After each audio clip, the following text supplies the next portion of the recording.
Oh, seven commanders. Commander Will Furion, leader of the Vortex Squadron here, back at you with some galactic vibes. We're going to talk a little bit today about how BGS has changed and how colonization and squadrons has effectively changed things there, and maybe other exciting things we don't know yet. We're going to find out.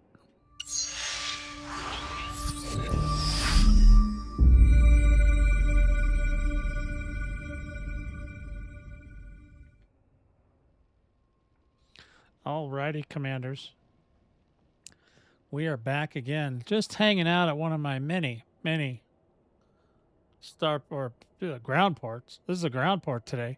We're here, and we are here, and we actually have the Caspian Explorer warship today, and she's looking mighty fine, mighty fine. But, every once in a while, I like to just watch. I like to bird watch and see what's going on.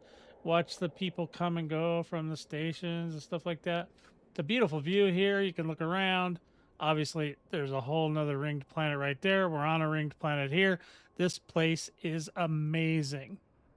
So I guess I wanted to start off today's little mini lecture rant type thing. It's not really a rant, but it's just me noticing things that are going on in the galaxy.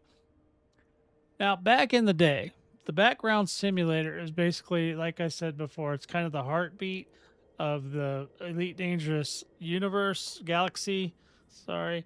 And, so it runs in the background for the most part. Now, you can manipulate it. You don't have to. But it basically, back in the day when things were new, the background simulator was kind of the end game, right? So, like a lot of original players of the BGS would, what Frontier did is they offered us players back then is a way to have our own minor faction in the game. So you got your superpowers, the Empire, Federation, Alliance, and Independence. Well, I mean, I don't think that the Independence and Alliance were really counted back then, but basically those are superpowers. And then you've got your you got your major powers, which would be all the power play people, and I can't remember all their names, so you guys are just gonna have to trust me. There's 12 of them. So if you play power play, you know that. So when that happened back in the day, so what we used to do is if we were able to acquire a minor faction, then you literally had to have there were certain criteria, and I don't remember the criteria, commanders. I apologize, but it's been a really long time since 3302, I think, or yeah, something like that. 3301, 3302, somewhere around in there. In any event, we were allowed to apply with Frontier to get a minor faction. You had to put in a description. If you see, sometimes you see a system that's got a minor faction attached to it, and it's a player minor faction. Well, the description was written by the player faction. I'll admit that if I was to rewrite that again today, it would be different. But back then we wrote what we wrote. And so then you also got to pick an origin system, right? So you got to pick wherever you wanted to go, and as long as nobody else had already claimed it as an origin system, you were good to go. And then they'd give it to you, and they'd put it in. It didn't cost anything back then. It will in the future, I bet you. But it didn't cost anything. We went in, we got what we wanted, and then basically, yeah, they didn't. There was no instruction booklet. You just kind of go, oh, okay, so now we're a minor faction. And there were also no ground, right? There was no ground ports or horizons or whatever. Whenever those on foot things came out. No, that was Odyssey, right? So there was no Odyssey yet. So so basically, if you wanted to manipulate things, you had to do missions. And missions, every single system has mission boards. And we do a lot of, even if you're not familiar with the mission boards and systems, which you should be, because you probably had to do that to get your, to do ship upgrades and things of that nature. You have to do missions, or you have to have a way or a friend or whatever. Nowadays, people can kind of just give you money, so it's not that big a deal anymore. But back in the day, getting those first ships as a solo player or even in a group, in a lot of cases, they used to make it so that every single person had to have the same experience. So basically you couldn't share anything with your buddies. There was a way to do, like, we used to here's a fun thing. Back in the day, we used to, if you wanted money, people would eject gold into space in front of your ship, and you would have to go around and or not fuel scoop, cargo scoop it all up, because there was no limpets back then, right? So you really, man, you had to work, right? But people would do that. They would come out there and they'd put out a bunch of gold into space, and then you just had to go around and vacuum it up in space. It was a lot of fun. I'm sure I didn't ever do that, but I do remember a group called Akinar Immortals that did that stuff for people. They'd go out and give them money and help people. Later down the road, other ways came out, but that's neither here nor there. I'm kind of going off track here. But anyway, so what's come down, more recently, is that a lot of the major systems in the game have been revamped, right? So you got your squadrons, which is the new squadron revamp, and then you got your colonization. That was a major revamp. That was intended to be in the game many years ago, and it finally made it to fruition. And when those two things got updated, what kind of happened is that BGS, still being the way it is, was not necessarily adjusted to accommodate these other changes. So, like, now, you can't get a minor faction in the game, but you can assign your squadron in your squadron tab to a minor faction. Now, you can pick any minor faction you want. Obviously, if you had one created for your squadron, you want to use that one in most cases. The other thing is the colonization. Here's the rub. So I'm gonna lead up to colonization. First of all, when you got your origin system and you got your minor faction, you were on your own. So what you basically had to do is you had to get the influence up of your minor faction by doing missions, or you could technically murder the other team and bring their influence down. And what would happen is if you were assigned a port and they were assigned a port, so the ports got signed randomly or whatever. If you were both assigned some sort of a structure, then when your influence and their influence came within a few points of each other, they would lock, and they would lock at the same number, and then that would prompt a war. So then you'd have a war. Whoever won the war got to take the port. So back then, we would just take everything, right? We just took all the ports, because why not?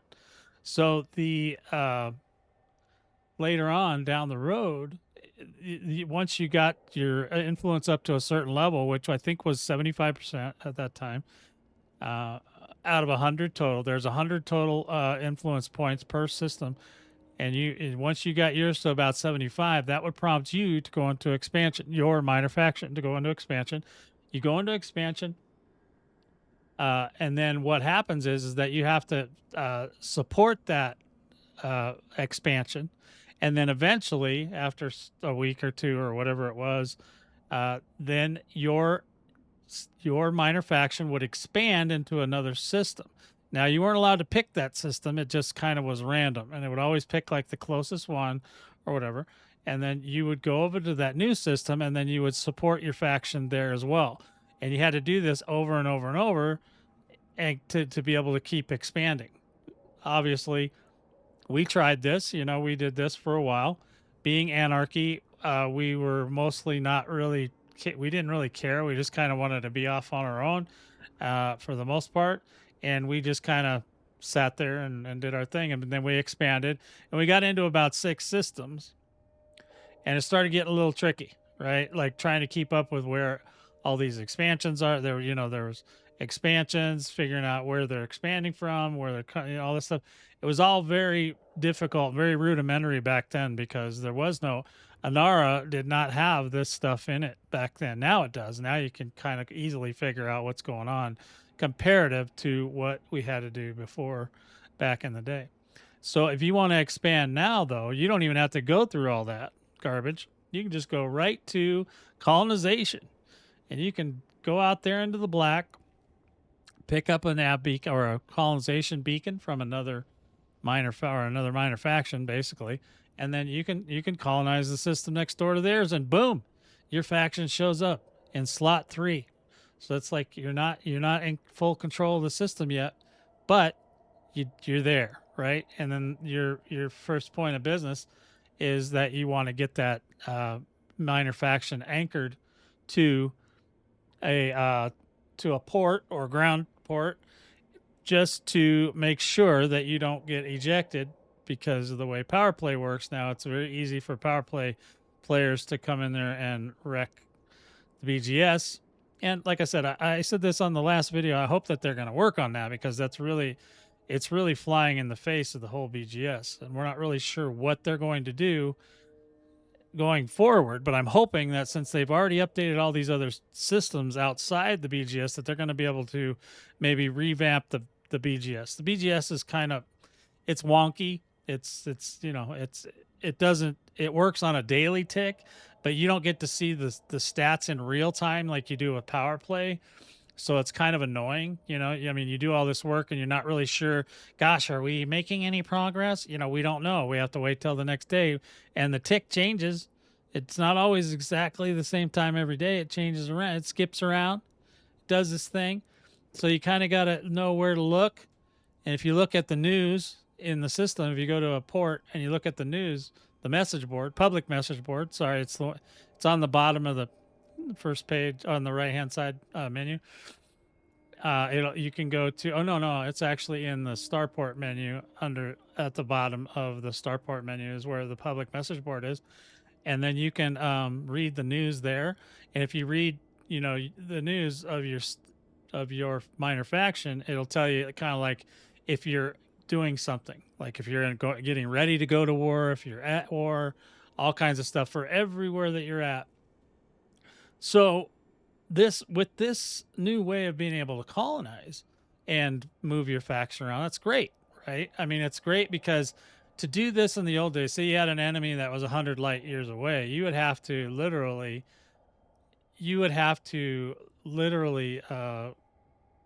just expand forever if you wanted to get over there to beat them up. But nowadays, as long as there's room, you can just go over there and colonize right next door to them, and you guys can have all the fun, happy wars you ever wanted to have, if you have wars. Now, a lot of BGS came down to packs. There is a BGS Discord, stuff like that, where leaders would get together and they would make non-aggression pacts with each other. So that's why you don't see a lot of wars going on in the BGS. It's usually more spiteful wars, like somebody gets pissed off at some other guy for doing something stupid, and then they get in a fight, and then they go to battle with each other or whatever, So those things happen, but you don't really hear about them too much. Not a lot of people talk about the BGS, especially now, because it's been kind of broken for a few years. You guys could ask the Loose Screws guys about that. They seem to be the most vocal about BGS, and they're always very unhappy with it. But we've experienced some of this stuff too, where certain things happen where the BGS doesn't the BGS, when it has conflict zones, they don't launch enemies or start the conflicts, and different things. We've even had a spot where the nav beacon would disappear, the message board would go offline, and the CZs wouldn't launch. That was a fun week. That was a great week. And then the Thursday tick came around, and bing, everything's back to normal. So we were like, okay, well, that's good. But, so with this new way of being able to do that, the BGS was never really intended to accommodate the fact that you could just, basically, what do we want to call that? Expand out of control. So you're not really expanding. Colonization, if we colonize something, say, in our minor faction, we go somewhere, we colonize it. Now our name is on that system, in that system, and the third slot usually, unless we are in control of the system at the time of the jump, then that's fine. So if we colonize another system off of the beacon that we just colonized before, then we can continually we can basically drag ourselves all over the galaxy, which is what has happened. We're in over 335 systems that we are not, we're not doing that, right? We don't, hell, we had a hard time back in the day keeping up with even six. And we used to do the whole you had to expand thing. Now, the expansion thing still works. You can expand, but the rules are still the same for the way things were back in the day. So it could be very difficult to expand on your own if you wanted to, just because of the sheer volume of systems that you get dragged into now. You might be at war, and one of the stipulations is that you can't be at war and stuff like that to make this expansion thing happen. Now, back in the day when everybody was a lot smaller, I mean, 10 systems probably was a huge amount back in the day for people to have a piece of or in control of. And now they can be all over the place. And I know that a lot of people do that. And if you also, once you've colonized a new system, then if you build up your minor faction to be in control, that's wonderful. Then if anybody colonizes off of your system, then you go with them in control of another system. And so the control numbers go up, right? So you just it's very, very confusing. But so I guess at the end of the day, things are just much different now, and I really feel like the background simulator just needs a revamp, right? It needs a polish. It needs to work better with today's rules set for the other things around it. Obviously, we really want to be able to purchase new minor factions and collect a home system. Obviously, that's going to be based on a system that you've colonized to where you can claim that as your origin system. Now, what the nice thing about the origin system is that you can't be kicked out of it.